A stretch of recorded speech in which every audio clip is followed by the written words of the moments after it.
परिचय। बच्चों, हम सभी पृथ्वी को नीले ग्रह के रूप में जानते हैं, क्योंकि पृथ्वी की सतह पर पर्याप्त मात्रा में जल है। वास्तव में पृथ्वी की सतह का 70% भाग जल से ढका है। हालांकि गर्मियों में हर कोई जल की कमी की बात करता है। आश्चर्यजनक है ना?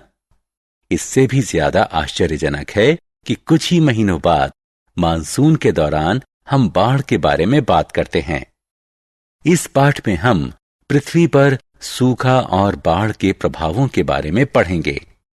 हम इन समस्याओं को हल करने के उपाय भी सीखेंगे।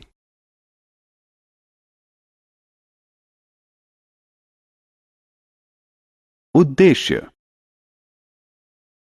इस पाठ के अंत में आप निम्न करने में सक्षम हो जाएंगे: भारी वर्षा के प्रभाव को जानना, लंबे समय तक वर्षा न होने के परिणाम का वर्णन करना, वर्षा जल संचयन के बारे में बताना, वर्षा जल संचयन के विभिन्न तरीके बताना।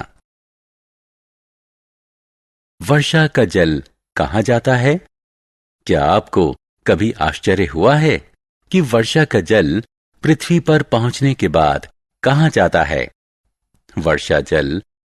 वर्षा जलधारा की तरह बहता है। यह तालाब, झील और नदियों को भरता है। यह समुद्र और महासागर में गिरता है। बर्फ पर्वतों पर गिरती है और बाद में जल के रूप में पिघल जाती है। यह जल पर्वतों से धाराओं और नदियों के रूप में नीचे बहता है। अतः आकाश से प्राप्त ज्यादातर जल आखिरकार कभी न कभी महासागर में मिलता ही है। भौम जल। समस्त वर्षा जल प्रवाहित होकर नदियों में और अंततः महासागर में नहीं जाता। इसका कुछ भाग मृदा द्वारा अवशोषित कर लिया जाता है। इस जल को भौम जल कहते हैं। भौम जल बहुत से झीलों और कुओं के जल का स्रोत है। हैंडपंप और ट्यूबवेल उपभोग के लिए इसी स्रोत से जल उपलब्ध कराते हैं। हालांकि भौम जल के अत्यधिक उपभोग के कारण यह कम होता जा रहा है। परिणाम स्वरूप भौम जल प्राप्त करने के लिए हमें गहरी से गहरी खुदाई करनी पड़ती है। उन क्षेत्रों में जहां वनस्पतियां बहुत कम होती हैं या बिल्कुल नहीं होती, वहां की ऊपरी मिट्टी भुरभुरी होती है और वर्षा जल के साथ आसानी से बह जाती है। ऐसे क्षेत्र पत्थरों से ढक जाते हैं।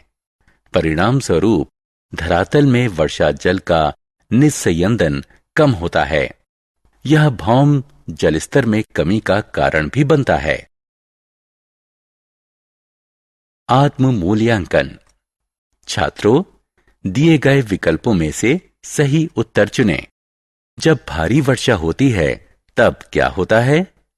हमारे देश में अधिकतर वर्षा जून, जुलाई और अगस्त के महीने में होती है। यह हमें गर्म और उमस भरी गर्मी से राहत देती है। बहुत सी फसलों की बुआई मानसून पर निर्भर होती है। लेकिन क्या होता है जब बहुत भारी बारिश होती है? अत्यधिक वर्षा के कारण तालाबों, झीलों और नदियों के जलस्तर में वृद्धि हो जाती है, जिससे इनमें जल उमड़ने लगता है। इन जलाशयों में जल का उसकी सामान्य सीमा से अधिक प्रवाह को बाढ़ कहते हैं। बाढ़ फसलों को हानि पहुंचाती है और लोगों और संपत्ति को भी क्षति पहुंचाती है। भारी वर्षा के कारण बाढ़ का आना भारत में हर वर्ष की विशेषता है। बहुत लंबे समय तक वर्षा के न होने से सूखा पड़ता है।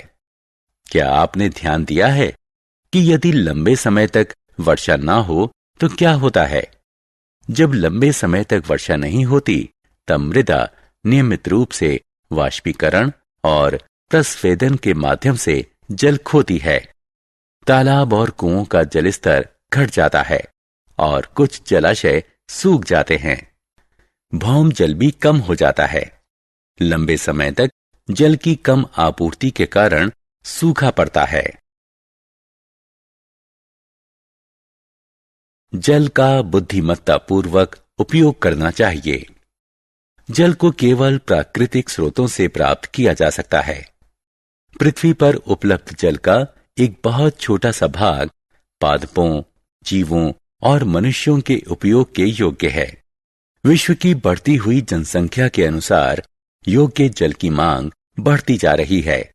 आने वाले वर्षों में इसके अभाव के बढ़ने की संभावना है। इसलिए हम लोगों को पृथ्वी के जिम्मेदार निवासी होने के नाते जल संचयन अवश्य करना चाहिए और इसका न्यायोचित प्रयोग करना चाहिए।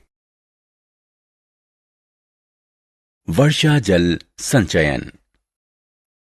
यदि हमारी छतों, सड़कों और पैदल पथों पर गिरे वर्षा जल को गड्ढों में गिरने देने के बजाय उसे एकत्रित और जमा कर लेते हैं, तो हम जल का बहुत बड़ा भंडार बना सकते हैं। वर्षा जल को एकत्रित करने और जमा करने को वर्षा जल संचयन कहते हैं।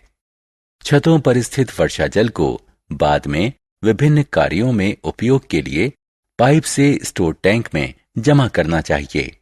इसके अतिरिक्त वर्षा जल को एक टैंक में एकत्रित करने के बजाय पाइप से इसे जमीन में खोदे गए एक गड्ढे में एकत्रित कर सकते हैं। इस तरह वर्षा जल मृदा में पुनर्भरण के लिए रिस जाता है और भौम जल स्तर फिर से बढ़ जाता है। वर्षा जल संचयन की एक अन्य तकनीक ये है जिसमें धरती पर बहने वाले पानी को भौम जल के पुनर्भरण के लिए उपयोग किया जाता है। सारांश। आइए हमने जो कुछ सीखा है उसे संक्षेप में दोहराएं। अत्यधिक वर्षा के कारण बाढ़ आती है और एक समय तक वर्षा के अभाव के कारण सूखा पड़ता है। धरती पर उपयोगी जल निश्चित है, अतः इसका उपयोग बुद्धिमानी से करें।